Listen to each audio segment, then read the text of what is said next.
తేజస్సులు ఆ దేవుడే నిన్ను నన్ను ప్రేమించినవాడు. దేవుడు లోకమును ఎంతో ప్రేమించను. నిన్ను ప్రేమించిన దేవుడు ఆయన, నన్ను ప్రేమించిన దేవుడు. అది నీకు ప్రేమ అంటే తెలుసా?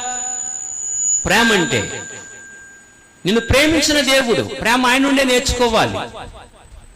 నిన్ను ప్రేమించిన దేవుడు తన సొంత కొడుకు నీకు ఇచ్చేసాడు. తన సొంత కొడుకు నా కొరకు ఇచ్చేసాడు ఆయన. ఆ ప్రేమ కలిగిన దేవుడు. ఆ దేవునికి అనుకూలములకు ఆత్మ సంబంధం బలులు అర్పించడానికి, అనుకూలములకు ఆత్మ సంబంధమైన బలులు అర్పించడానికి మీరు పరిశుద్ధ యాజకులుగా ఉండునట్లు అన్నాడు. కనుక బలిపీఠం ఏది?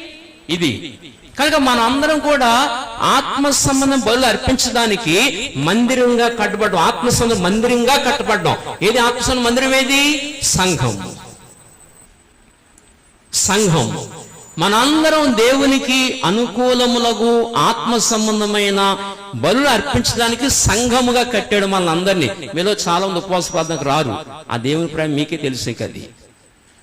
నిన్నేమో ప్రార్థన చేస్తావు, నువ్వు రాయిగా నిన్ను కడితే నువ్వు రావు.